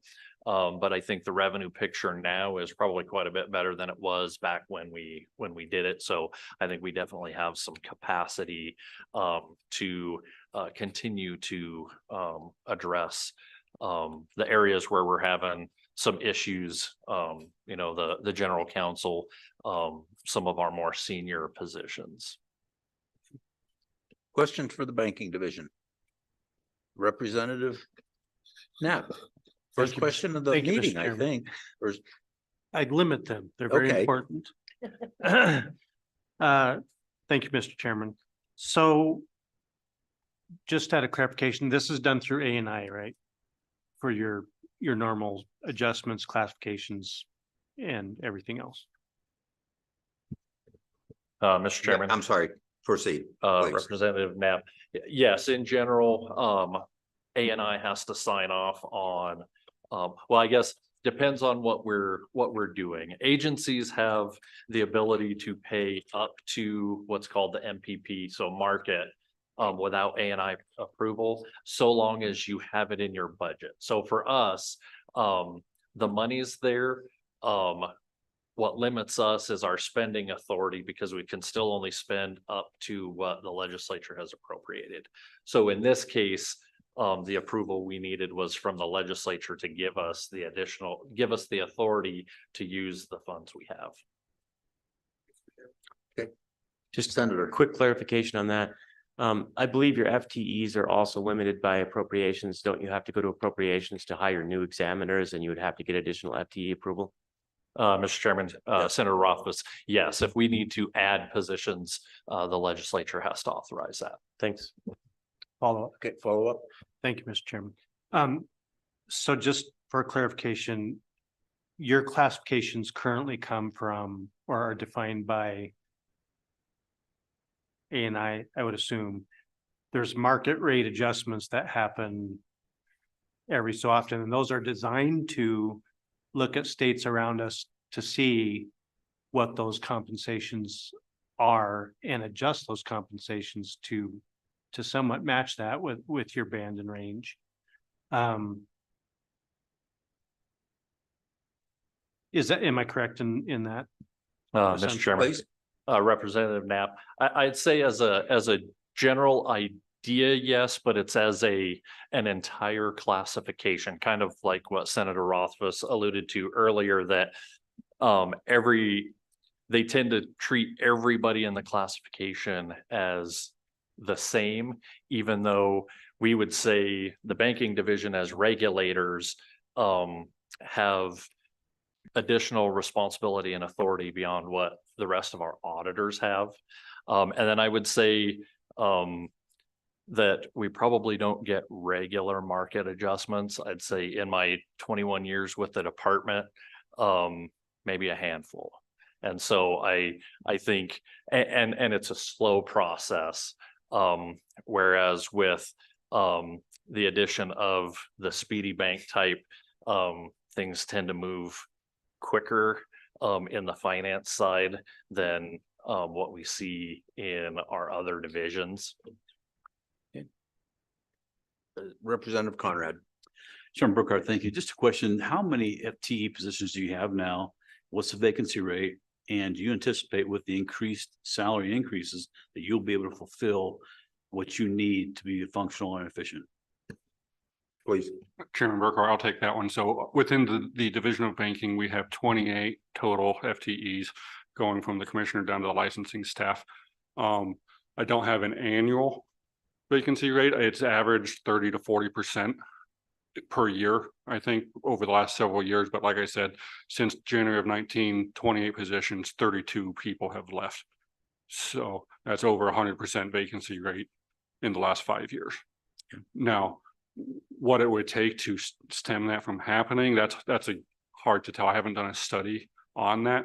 What we can do is we can look at other states on what they're paying and what their vacancy rates might be, and maybe how there are other states who have done something similar, who don't see the turnover that we see. Much less, and they're not doing anything special like SPDIs or digital asset trust companies. So since that is new, this is a new industry, it is hard to find exactly what that number would be. It is a trial by error. I think if we could even get to that point. Okay. And then that was just salary data. So one thing I also wanted to get into was the actual bill itself. Again, I'm not going to talk about whether or not this should happen, but one of the issues with this particular bill is that it puts salaries and classifications under the state banking board. So the state banking board is primarily made up from bankers. There's 5 banker positions and 1 trust company position. The director is on it, and then there's 2 members of the public on it. But it's primarily made up of members of banks and trust companies that we regulate. And this creates, I would say, an unacceptable conflict of interest. Because you're now having individuals at the banks that we regulate setting our salaries. While I understand the idea that they're the ones that pay us fees, we are their regulator, and we do have supervisory enforcement authority over these banks. And having salaries, I think, set by these same people that we regulate is a very big conflict of interest. The example I keep using, I don't think this would happen because our banking board is, I think, very ethical people, but my examiner goes into the bank and the president sits on the banking board. That is now putting my examiner in the position of, should I cite this violation or not when this person controls my salary? So that's an issue with this bill that I think definitely needs to be addressed. I don't know what the solution to that is. But I would say that's an unacceptable conflict of interest. Okay, questions? Other questions? Okay, Commissioner, thank you. Okay, with that, public comment in the room? Public comment on Zoom, one. Okay. Mr. Meyer, proceed. Thank you, Mr. Chairman, Mr. Co-Chairman, members of the Minerals Committee, Scott Meyer on behalf of the Wyoming Bankers Association. I just want to take a few of the points that were, or the questions that were asked and just throw out a few comments on those. First, I'd like to just apologize for not being in there in person. My wife just got out of the hospital for some surgery, and with discretion being the better part of valor, I thought staying home a little closer was probably the more wise thing to do. So I am appearing before you via Zoom. There was a question about maybe where the governor's office is. I certainly would echo the sentiments that we're not going to try to put words in the governor's mouth, but I will tell you that during my tenure over the last 4 years, we have had meetings with the governor every year discussing the very fact that we do need to have an adjustment. And the reason for that adjustment, I think the commissioner did a very good job of explaining that. But from our standpoint, we need to have examiners that are not just trainees, and that seems to be what we have often, is just trainees before they move someplace else. But for the reputation of your Wyoming community banks, we definitely need to have regulators that are very well respected and have some experience in the industry. I would venture to say that a lot of my members have to almost say, by the way, you probably should look at this or look at that when you come to some of the brand new examiners or regulators that are looking at this. So just because of the fact that they don't have a lot of experience. And so I think it behooves everybody to make sure that this industry that wants to support the communities of Wyoming has to have strong regulators to show that your banks are as strong as we think they are. So I think that that is very important. I think also with respect to some of the comments that were made regarding the special purpose depository institutions, that just adds another level of complexity to the division of banking. So we need to make sure that they have all the tools that they need to regulate and to examine the banks and other entities, just to make sure that we are exactly what we say we are. And that's a dadgum strong industry in Wyoming. And I would also throw out, my final comment would be that as much as I would like to have my members who sit on the Division of Banking, the State Banking Board, be able to regulate that, we all, I think, see the inherent conflict of interest that the commissioner was talking about. And I would wholeheartedly agree that this probably needs to be someplace that either ANI or whoever looks at that and says, here's what the salary should be in that range for in comparison to other states. Or the federal government, but I don't think that that would be a wise decision to put that in front of the bank board. With that, Mr. Chairman, I would just stand for any questions. Any questions for Mr. Meyer? Any questions? Okay, Scott, thank you very much. Nobody has any questions for you. You were perfectly clear. Thank you. Okay. Any other public comment? Anyone else on Zoom? In the room? Okay, close public comment. Committee? Move the bill. Moved by Conrad. Seconded by Western. Okay, Representative Knapp. Mr. Chairman, thank you. Just for the sake of discussion, I tried to listen as we're trying to define the problem. And I don't doubt that our salary levels are probably not up to spec in getting those positions and making sure we retain positions. However, I would just say that it's important in any government level, whether it's county, state, city, to have consistency. And we rely on consistency through ANI. And the consistency should be to make sure that we're classifying positions correctly, that we're keeping up with market rates, and that we're providing for adjustments. That's how we retain employees in any department. I'm concerned that we constantly talk about off the general funds departments. Okay, so we started with the treasurer's office where we look at the investment people and we know we need a high dollar to keep those investment people because they're dealing with a very high portfolio. I agree with that. However, now we're talking about accountants in that department. We're talking about, and I'm just talking from another committee, we're talking about their admin in that department, how they are special because they deal with that specific department. And they should be different than any other admin person across the state. I'm concerned with that. We're also dealing in an extraordinary environment. We're dealing with a 2-year inflation that is giving private industry 20 to 30% increases in wages. You cannot do that with government because in their instance, they can hire a UPS driver now for $45 an hour. But when things start to go better in that industry or better for the country, they can adjust those wages. They can reduce employees. Government can't do that. What we give out, we cannot take away. So we have to be very careful in the increments that we do this, that we give out. So I don't know that a bill is the way to address this issue. I've seen it in a lot of departments and it's the same story. And it seems to be the pushback on the way we classify, the rate that those classifications are, the market rate adjustments, and keeping up with inflation. So we have a responsibility as a legislature to facilitate that, but we do have a department that is their job. Their job is to set these wages, set the rates and the bands, make sure that we're competitive with states around us. And I don't think it's the legislator's job to take individual departments, I don't care how they get their revenue. We don't take individual departments and treat them differently than other departments. That's not our job as legislators. Our job is to fund it. So I don't think a bill is the right way to go, and that's why I'll be voting no on this. But I do think it's an issue that needs to addressed quickly. Senator Office. Thanks, Mr. Chairman.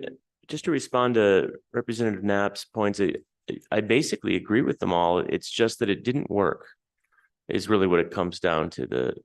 When we ran this a few years ago, that was the heart of the veto letter that, again, this passed both chambers by wide margins, probably was veto proof, but it was vetoed after the session. And the heart of the veto letter was we can't treat different agencies different. That would be a concern. And we can work through the ANI process to solve this problem. And over the intervening years, it hasn't gotten better. There hasn't been any resolution. And a big part of that is that we stand in our own way. While it would be nice if we didn't need a bill, at the end of the day, for us to resolve the problem in a way that is equitable, it would mean a substantial increase in the general fund. And I think we all know how challenging that is. That's a real challenge. This particular space and the division of banking, the reason why we were comfortable separating it was the fact that, again, it's a self-tax for regulation because these are entities that want to be regulated by the best. It's important to financial institutions to have sound regulation for their credibility. Our special purpose depository institutions, our data trusts, and some of the other new enterprises that we've created over the past 5 and longer years are specialized and need an even higher level of scrutiny because we're literally the first ones doing it. There isn't anyone else doing a special purpose depository institution. There are no other banking examiners that need to be able to simultaneously regulate digital assets and traditional currency. That's not something that's happening somewhere else. So we put ourselves in a unique space through the legislation. We were hopeful that ANI would resolve this problem. This is not the path that I want either, to run a bill that was previously vetoed. But nothing has changed. And if there is an alternative path that's going to be effective, I'm happy to go down that path. I just don't know what it is. As the legislature, this is the tool we've got. I don't have any control over an A&I, but Mr. Chairman, we can write legislation. And at the very least, this once again puts it on the radar and says, guess what you haven't solved? What you said you were going to solve 3 years ago. Here's the letter. And whether this is the exact right solution, and it doesn't sound like it, I agree with the conflict of interest problem. We have to resolve that. That's legit. We need a vehicle to be able to enter into this discussion and put pressure on these problems. And I think, again, it's not just the Division of Banking. It's all agencies.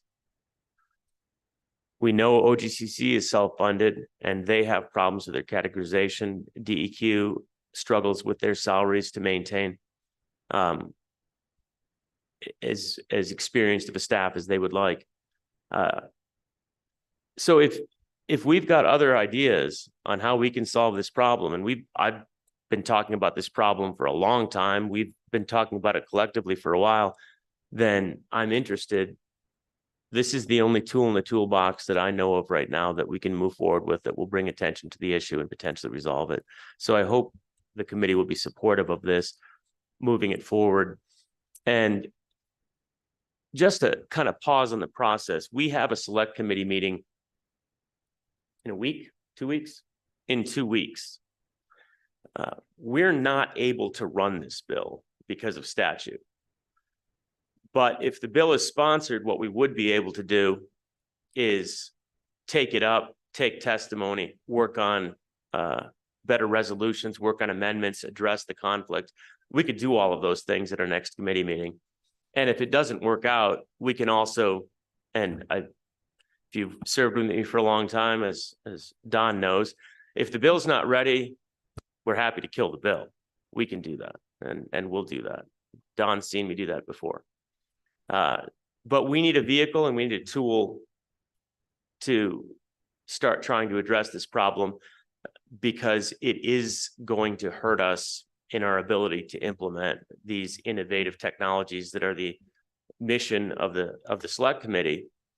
If all of our professionals are being poached immediately, 3 years training ground, and then hired away. And that's basically what we're doing. We're the greatest training school for examiners in other states and in banks around the country.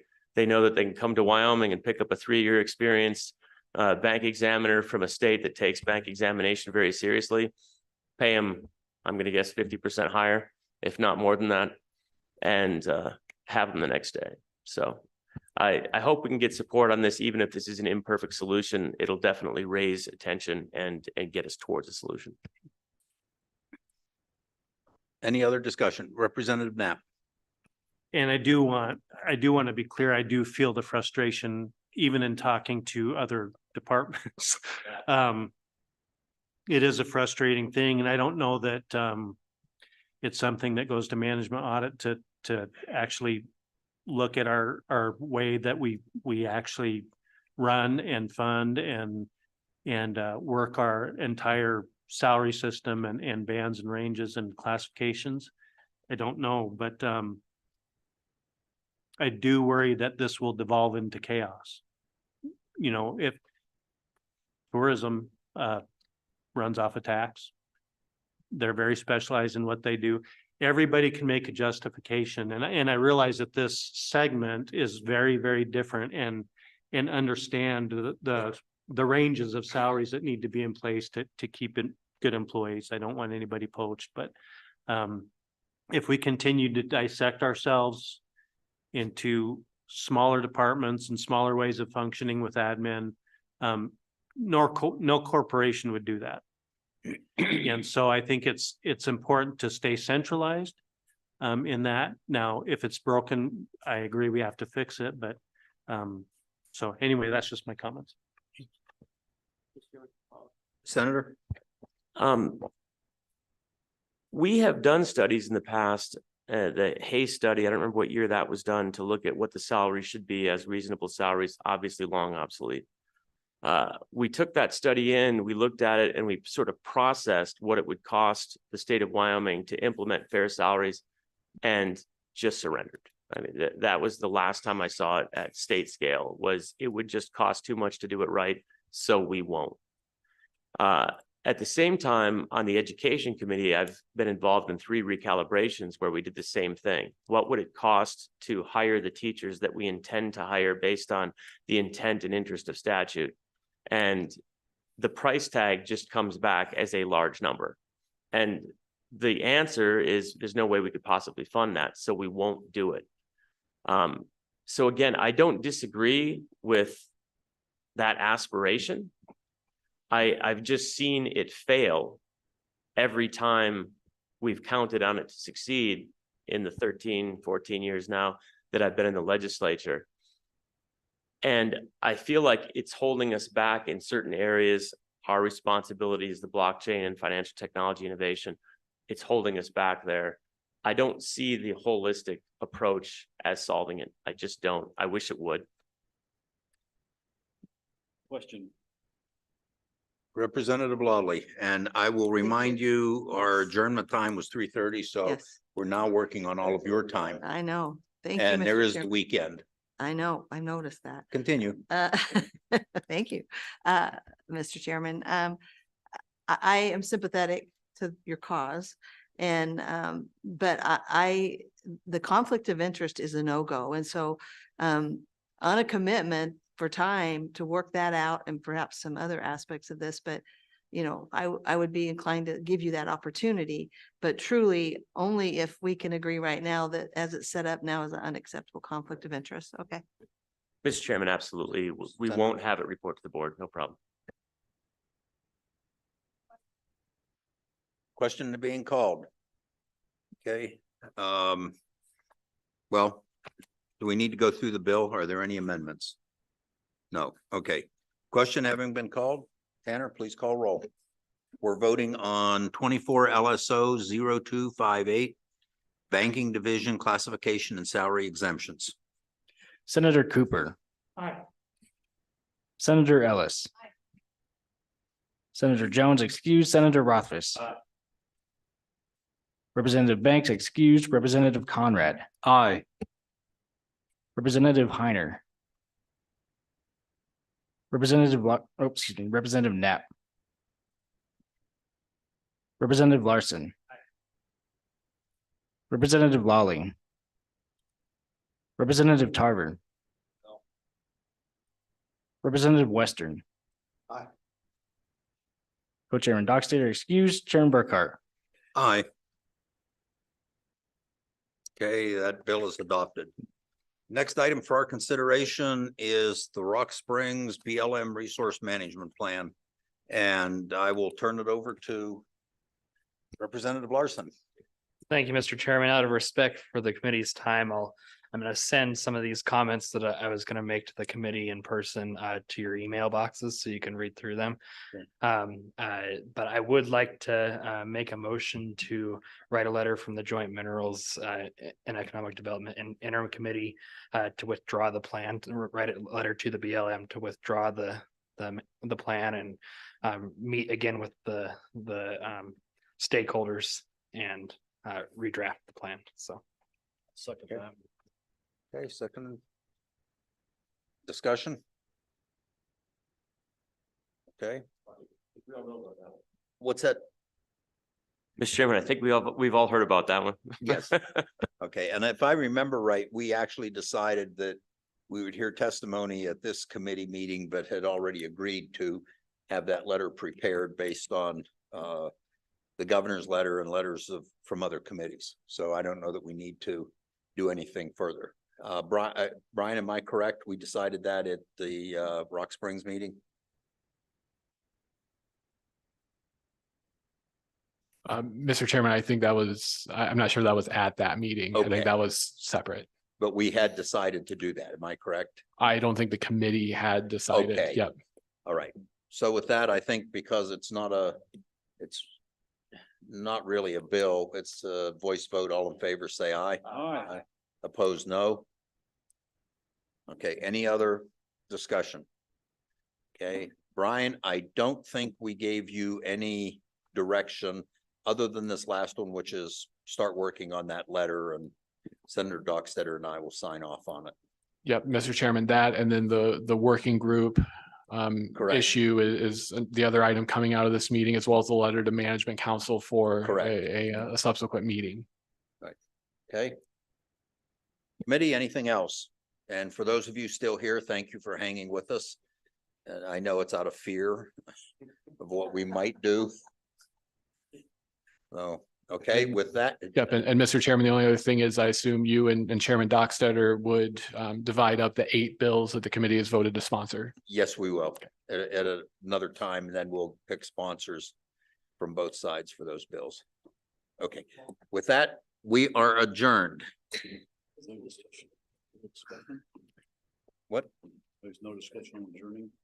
No, if you want to discuss it, hey, have